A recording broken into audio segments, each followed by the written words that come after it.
আলহামদুলিল্লাহ, all praise only for আল্লাহ সুবহানাহু ওয়া তাআলা। সমস্ত প্রশংসা আল্লাহ রাব্বুল আলামিনের জন্য। 1 নম্বর, মুযযাফ সাধারণত মারফু রফা অর্থাৎ পেশ অবস্থায় থাকে।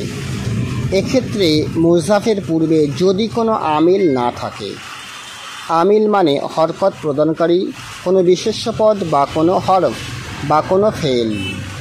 উদাহরণ, খতামু জাহাবিন সোনার আংটি, গোল্ড রিং।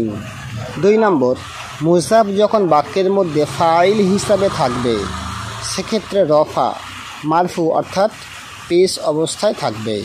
উদাহরণ, জা আ উস্তাজু হামিদিন। জা আ এটি ফেইল, এই ফেইল এর ফাইল হচ্ছে হামিদের ওস্তাদ, তাই এটি রফা হয়েছে। ফাইল সর্বদা পেশ অবস্থায় থাকে। 3 নম্বর, মুযযাফ যখন মাফউল হিসাবে থাকবে অর্থাৎ কর্ম বা অবজেক্ট হিসেবে, সেক্ষেত্রে মাফুল মানসুব হয় অর্থাৎ জবার হয়। উদাহরণ, রাআইতু উস্তাজা হামিদিন। আমি হামিদের শিক্ষককে দেখেছি। I saw Hamid's teacher. 4 নম্বর, মুযযাফ যখন মাজরুর অবস্থায় থাকে তখন জের আসে। উদাহরণ, মারারতু বি উস্তাজি হামিদিন। আমি হামিদের শিক্ষকের পাশ দিয়ে গিয়েছি। সাবজেক্ট আরবিতে ফাইল।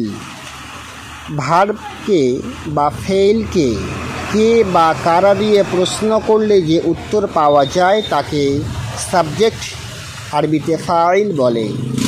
অবজেক্ট আরবিতে মাফউল। ভার্ব বা ফেইলকে কি বা কাকে দিয়ে প্রশ্ন করলে যে উত্তর পাওয়া যায় তাকে অবজেক্ট বা আরবিতে মাফউল বলে।